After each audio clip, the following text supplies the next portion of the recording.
So tonight we're looking at various talks of the Lubavitcher Rebbe where he's really refuting people that were very upset when the Rebbe came out with this concept of reaching out to the world with the Noahide laws. And I thought this would be really interesting for us to explore because as recipients of the Rebbe's mandate that you've benefited and just take as for granted that, oh yeah, the Jewish world is so focused and wants to be so embracive and teach the whole world about the Noahide laws, it didn't used to be like this. Not that the Jewish world was, in a negative way. It was just completely unaware, completely not connected to the concept that we have an obligation, literally, as the Rebbe says. He views it as one of the 613 biblical obligations to reach out to the world and teach the world the laws of Noah. So the Rebbe came out with this in the early 80s. And of course, since the Rebbe spoke about this, Chabad, Lubavitchers, Chabad emissaries all over the world, of course, they understand this.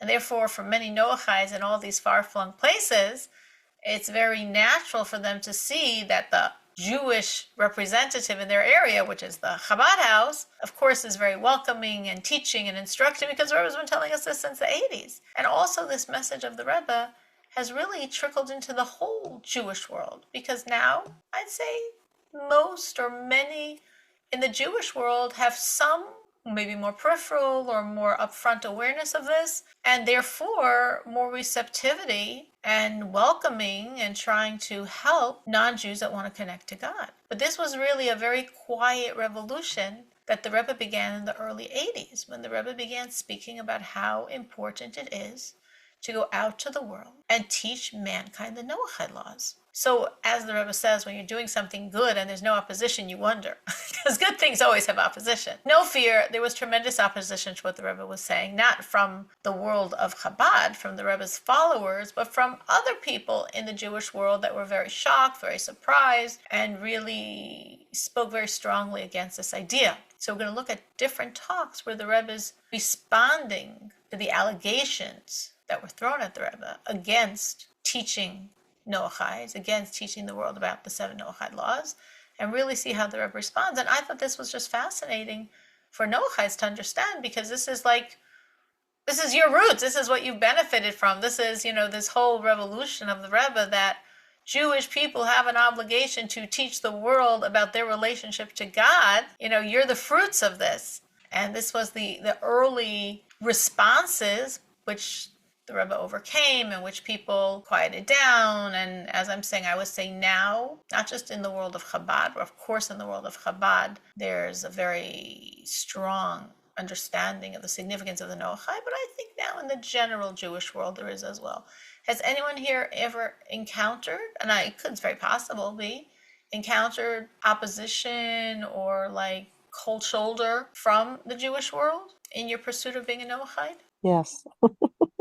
It's not as common, of course, thank God. But I mean, yeah, there are people who are hesitant for sure. I'm sure. Anyone else besides Danielle? Well, because that was really initially, the perspective before the Rebbe began this. There was definitely a cold shoulder. Just this sense of like, I don't know who you are, what? You're not Jewish and you're not trying to be a Jew, but you're still sort of acting like a Jew? Like, that's so weird. What are you doing? And the Rebbe revolutionized this and was like, no, this is part of the obligation of the Jew is to help every human being have a connection to God. And I hope and I think everyone here has had warm welcome, at least for sure from the Chabad people they've been connected with. Everyone I'm looking at the group I know has some connection there through Chabad, and have some people that have mentored them or welcomed them or embraced them or made them feel comfortable and accepted and wanted, in whatever Chabad house or location or synagogue they had. Because that's, of course, how the Rebbe opened our eyes to share with us that this vision that the entire world is supposed to be serving God, and the Jewish people have a mandate to bring the entire world to serve God. So if someone's interested, that's awesome. It was so revolutionary, because I remember before the Rebbe started discussing this, if you were trying to speak to people and about Judaism, and then find out they're not a Jew, like, oh, what do you do? Say, oh, have a nice day? Like, you don't have anything to tell them? You don't have any message for them? You have no way to help them? And then the Rebbe said, no, we do. We do have a message. We have a message for the whole world. It's the Noahide laws. And of course, as the Rebbe explains in many places, even more important to reach the non-Jewish world than the Jewish world with this message, with the message for the non-Jewish world of the Noahide laws. So it was so, I just remember it very personal. It was so like, I don't know if liberating is the right word, but like so empowering of like, of course we have a message for everyone. There's no one we don't have a message for. There's no one that should not have a relationship with God. But before the Rebbe started talking, we literally were like, we didn't know what to say because we didn't know we had a message for the world. We only knew we had a message for Jews. And the Rebbe said, no, we have a message for the world. So that was a very, very liberating and very transformative message of the Rebbe to us. So these are talks from the early 80s, which is when the Rebbe began the Noachide campaign. And the Rebbe here is responding to people that are complaining about what the Rebbe is doing. These are various different pieces from various different times when the Rebbe responded. So this first one, the summer of 85, I'm assuming it probably had to do with the concept of a moment of silence. The Rebbe here doesn't say explicitly that he's talking about a moment of silence. He says he's talking about the Noahide laws. But he's saying that people are complaining, like, what are you getting involved with the laws of the country for?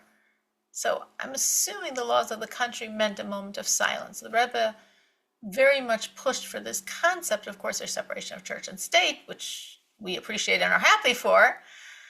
But at the same time, the Rebbe said, we have to make sure that the children of this country are educated with a relationship to God.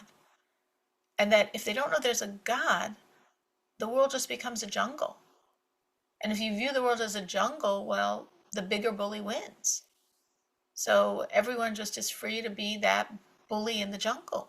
There was speaking, of course, after this, there were many horrific times of shootings in the public schools where, the world didn't take this message that obviously the Rebbe was trying to forestall these horrible acts and saying, no, if you raise the children, that every morning you begin with this moment of silence where, what are they supposed to think about? The Rebbe says, let them go home and ask their parents. That's fine. Have a conversation about God with their parents. What am I supposed to do? How do I pray? And then start your day this way. This will lead to a different type of education. So I'm assuming it had to do with a moment of silence because the complaint here is where you're getting involved with the laws of the country. But as the Rebbe was speaking it, the Rebbe was only talking about the 7 Noahide laws. So people were saying, how are you getting involved with the laws of the country? Everyone, it's their personal business, and why are we getting involved, and why are we trying to create laws? And the Rebbe said, once a person is living, there are laws. And those are individual laws for a living person, and who are we to get involved with the individual laws? But what we are trying to do is make sure the person's living, make sure the person's alive. Because to be alive, you need a relationship with God. And if you don't have a relationship with God, you're not alive. So you're not a living person that then the secular government can make secular laws for you. We have to first start by making you a living person. The Rebbe says for a Jew to be alive, it's keeping the 613 plus rabbinic laws, the Torah and the commandments. And for a non-Jew, it's keeping the Noahide laws. And that's how you're alive. So what we're trying to do, the Rebbe says, is help people be alive. Be alive by being people that serve God.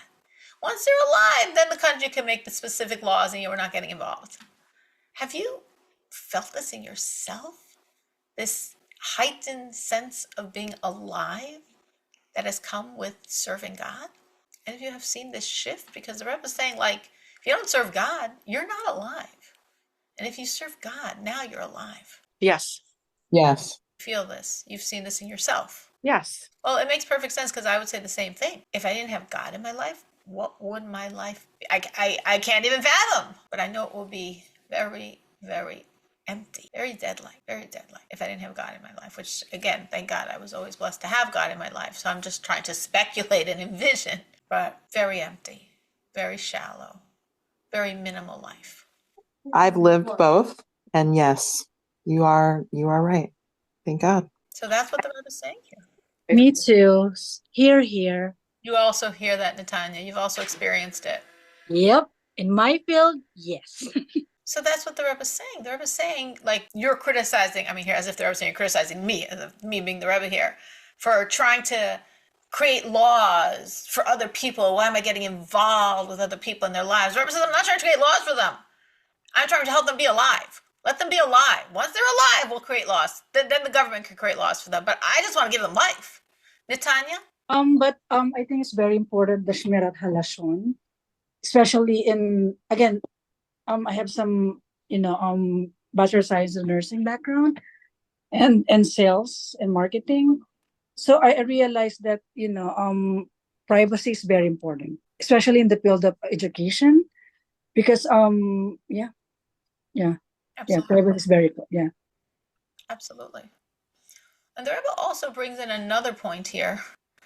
The Rebbe doesn't say about the fluttering of a butterfly's wings, but the Rebbe says something similar, how some movement can happen across the globe and it ripples, and affects all over. So when we're looking at people and the choices they make, and this is a concept, of course, you hear all the time in America, especially nowadays, much more than when the Rebbe said this in the 80s, as we're, in the grips of the woke of America. This concept of live and let live. If nobody's hurting me, why should I be bothered what anyone else is doing?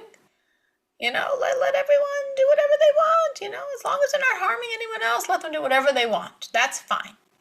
It's good for them. That's fine. And the Rebbe is saying, no, we cannot have that attitude. It's a very American liberal attitude of, as long as you don't hurt me, I think it's great. Do whatever makes you feel good. The Rebbe says, no, God forbid.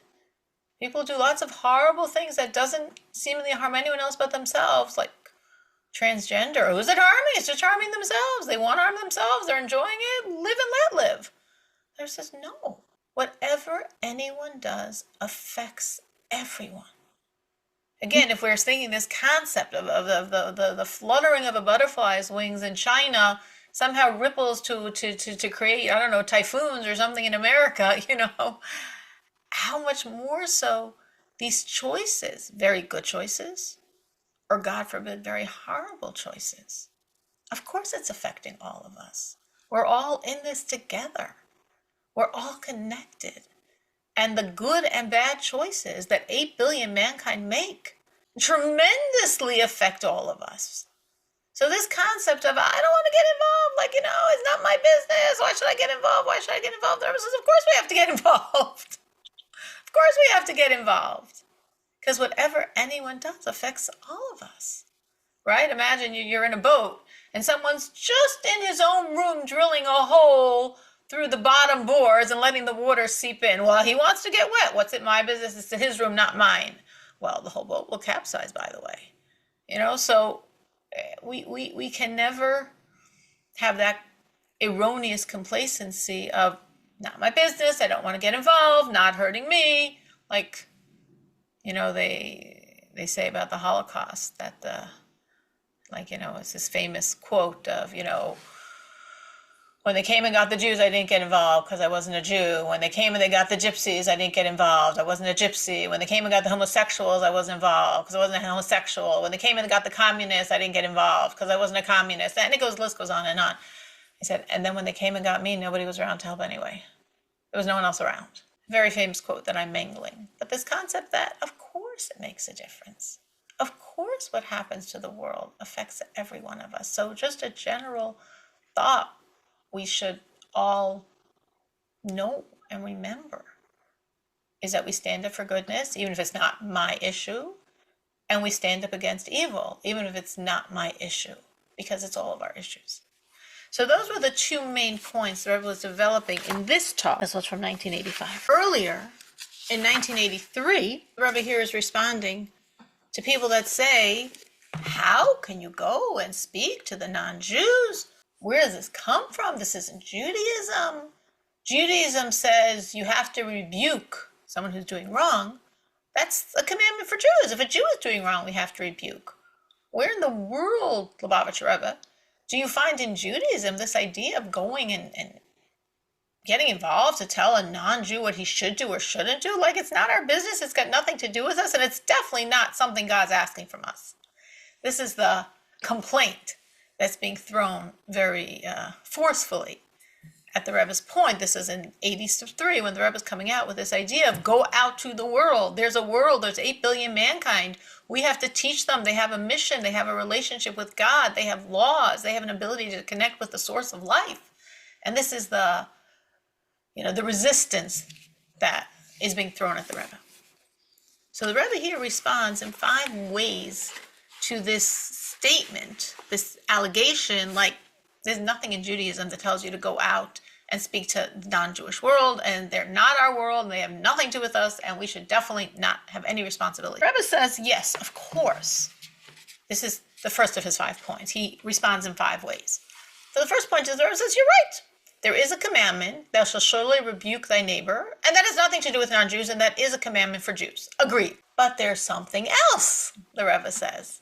Maimonides, and by the way, Maimonides is the main source for how we understand the Noahide laws.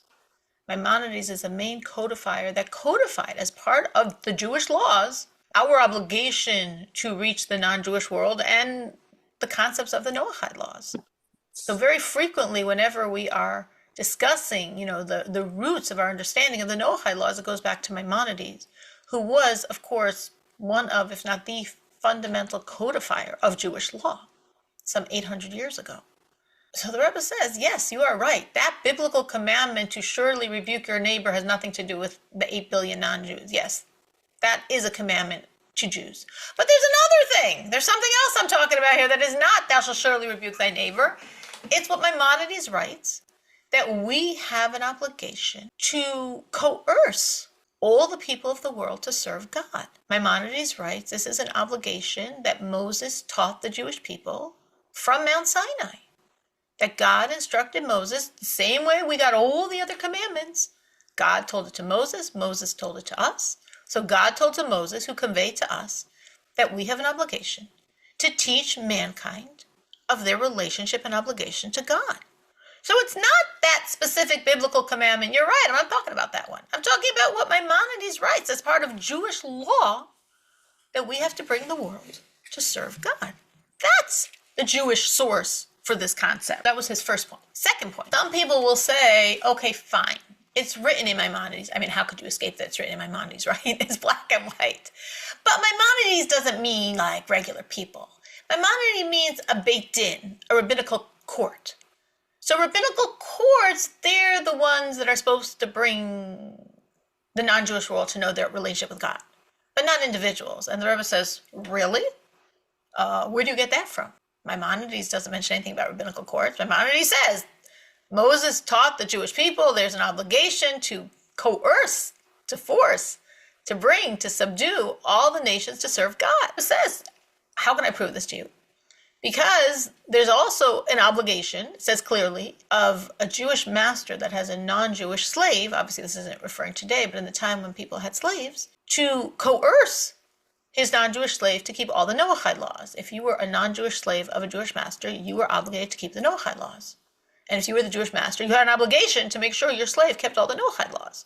So here, surely, we're not talking about a rabbinical court, a beit din. We're talking about an individual who owns a slave. And the exact same language that Maimonides uses for all of us, for all mankind, is the exact same language we're talking about with the Jewish master for the non-Jewish slave. To force, to bring this non-Jew to serve God. So nobody there is saying it's a rabbinical court, a beit din, and also here. And what do we mean to force? What coercion are we using? We're talking to people. We're explaining the concepts. So that is coercion by virtue of persuasion, by virtue of logic, by virtue of people having a piece of God inside of them, and they're responding to the truth of this because their own inner voice resonates and says, yes, this is true. This is true. This is what we're supposed to be doing. So nobody is saying coercion means, we're going out with our holsters, with our guns, but we're going out with the Word of God. And by sharing the Word of God, we are coercing the world. We are bringing to the world this message of God. And it's got nothing to do with the beit din.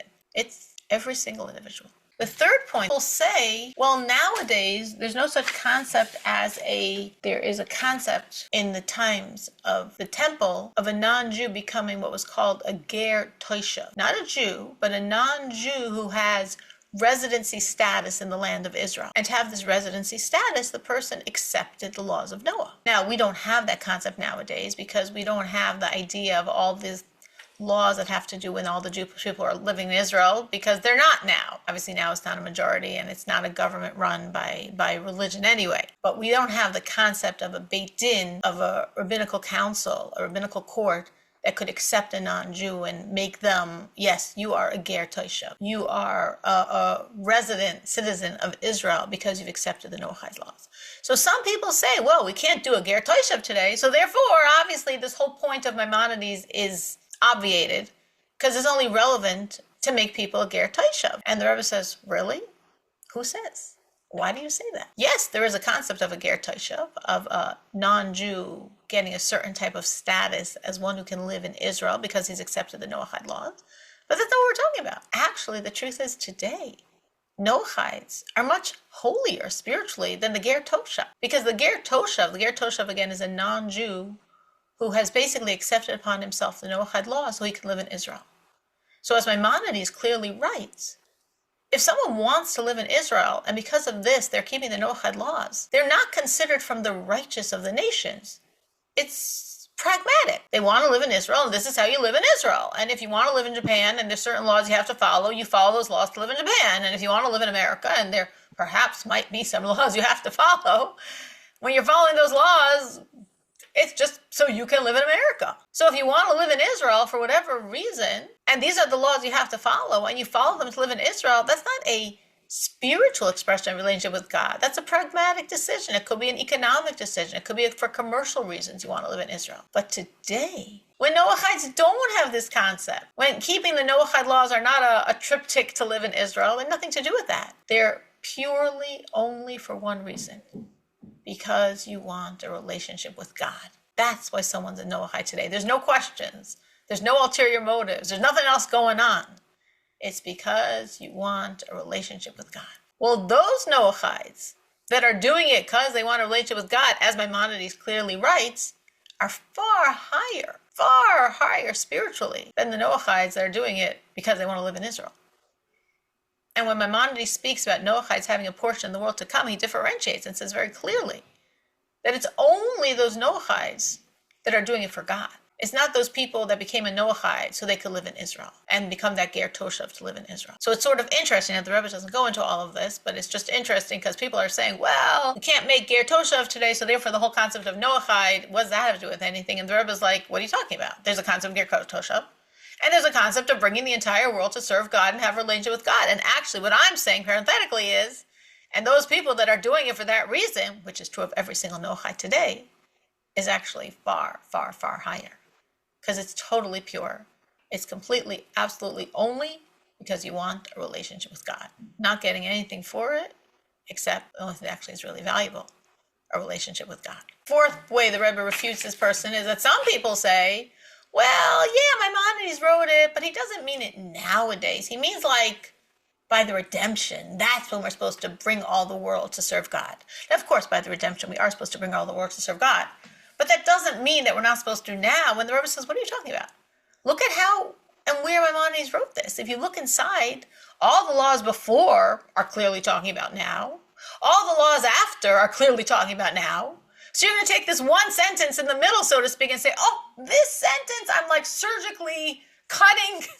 And I'm saying this one sentence is actually talking about by redemption, even though Maimonides didn't write it. But I know that's what he meant.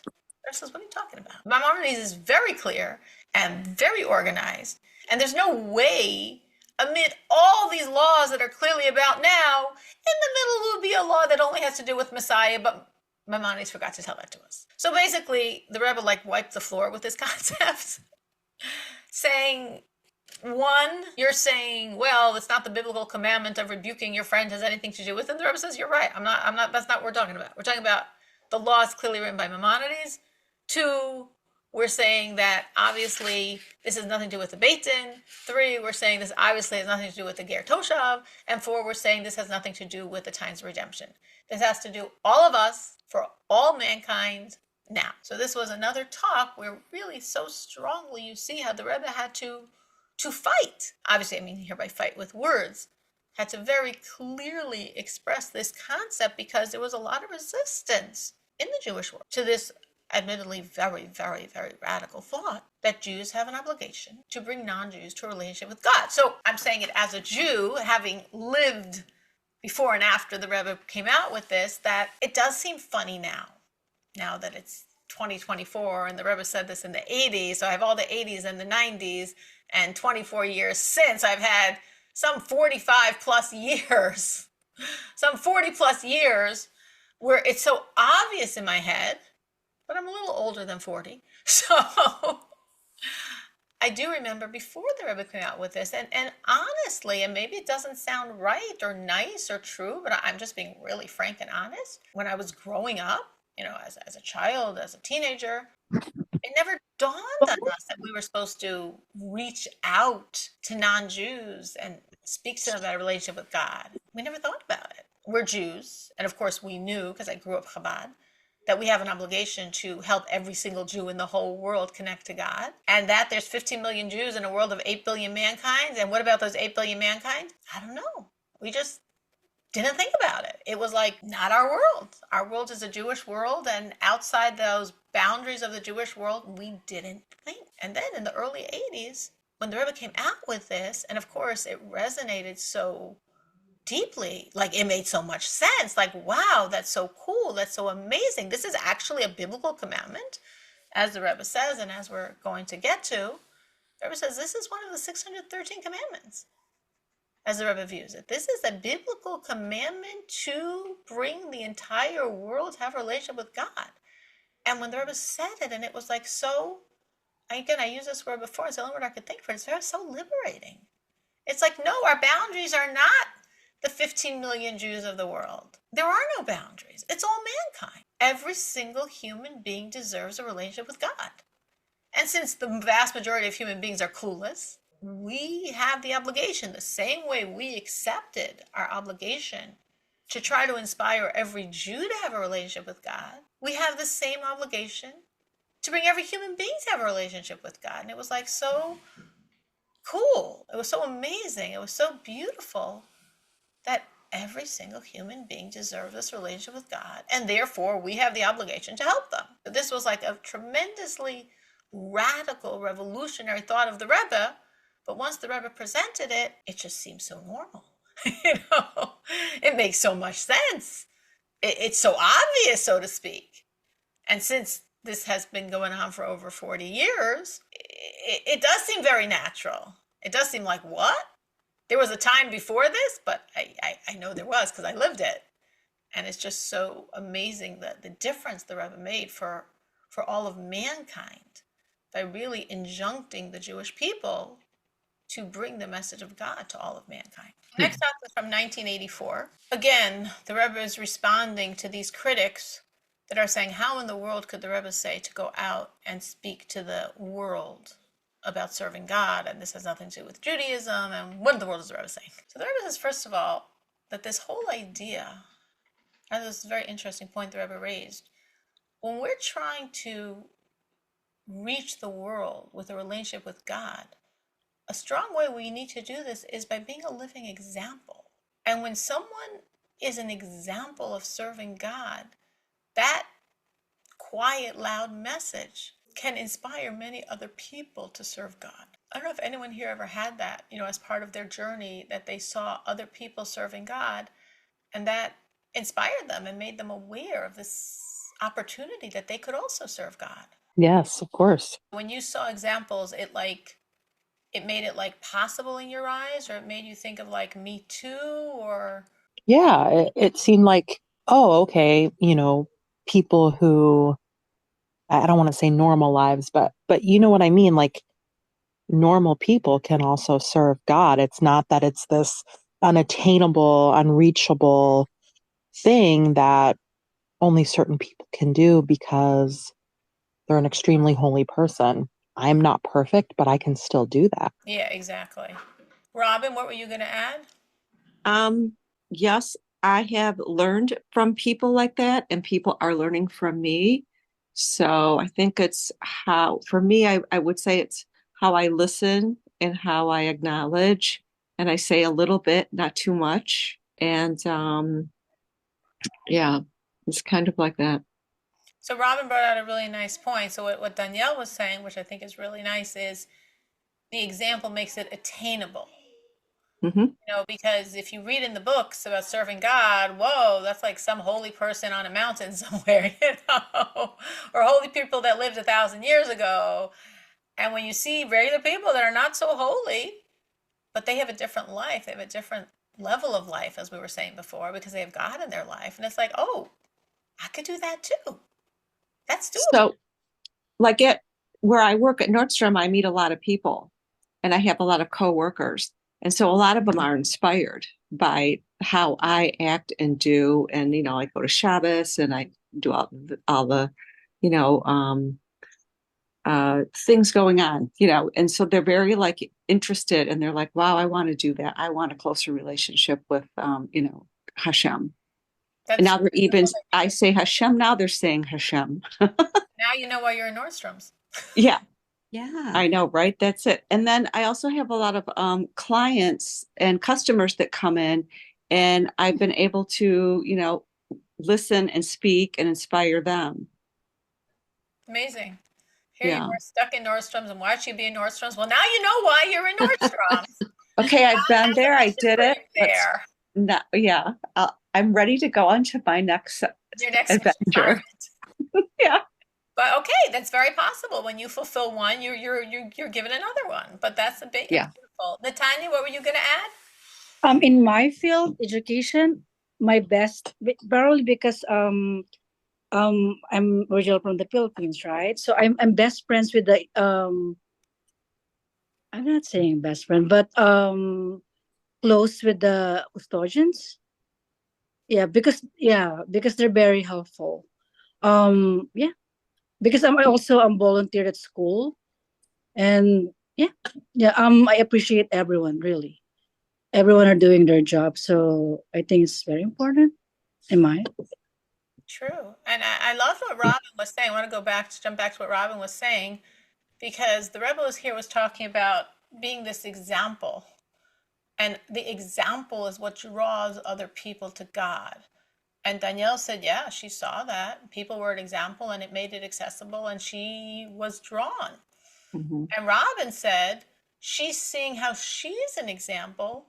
And again, she said maybe she's in a little more public position than some other people. So she has more opportunity, but we all have opportunity. We might have a larger or smaller circle, but we all have opportunity. So has anyone else seen this besides Robin? Because this makes so much sense that everyone here is an example. Like Mm-hmm. Natanya is saying in the school, and she's talking, because of course she's very modestly talking about others, but now I'm turning it around. If you've seen yourself, or if anyone's else seen themselves, how they're an example to others, how their life is attracting others to God. Now, not always do you know who you are inspiring. And it could be you are, and they're your neighbor, and they're your colleague, and they're the person across the street, a friend of mine, very close friend of mine, actually. She lives in a suburb of Chicago. She doesn't like live in the Jewish quarter. And she lives in Des Plaines. And she had a very large picture of the Rebbe that was, I guess, in her living room. And at some point, she moved it. Whatever reason. I don't remember the story. They were painting, they were this, they were that. She moved the picture. And like someone came knocking on her door. Like, where's the picture of that rabbi? Or I said, Lubavitcher Rebbe. She's like, what? She said, oh, I always would pass by and through your windows, I would see the picture of the rabbi, and it gave me so much hope and positivity. I love seeing it. I don't Oh, see it anymore. Where's the picture? It's like, oh, wow, sorry. I guess I'll put it back. But did she know there's somebody on the streets that are getting strength from her picture? Do yeah. any of us know? Do any of us know the light we're spreading? So I guess Robin is fortunate that people are telling her. So Yeah. The other thing that I'm thinking that's happened is they know all the things that I do. I go to Shabbos, I go to the holidays, I go to the Ohel, and I tell them they all want to know, well, what are you doing and why are you doing that? And it's like, so they kind of come along on the journey of Yiddishkeit and the things that I'm doing with my friends and trips, and like even that I have to get home and I have a class. I'm saying it's so amazing and beautiful that Robin's doing this. And again, Robin, I'm not saying you're stuck at Nordstrom's. I'm just saying you're serving God there. Yeah, And if you're doing what God wants, then okay, you're right. Okay, God, did I finish? I'm Can I move on? negotiating. Can I move on? But all of us should know, maybe we just aren't as fortunate as Robin to see it. Yeah. But I'm sure every one of us is doing it, and maybe we Hmm. also, maybe in a smaller way, have experienced this, that Hmm. what we're doing impacts people we know and possibly is impacting people we don't know. Possibly people we don't know, they're also affected by our light. Yeah. So I have so many stories that I can't, we'll talk about those another day. You're just bringing them all up. I'm thinking of the people I've met, the clients I've met, and I sit and talk to them, and they like hug me and tell me I changed them by staying with them and listening to them and talking to them. Pretty amazing. And you just got a compliment from Natanya. Oh, thank you, Natalia. Going on in the talk of the Rebbe is saying that a person could say, oh my gosh, it's not enough that I have to deal with myself. Now you want me to take responsibility for 8 billion mankind?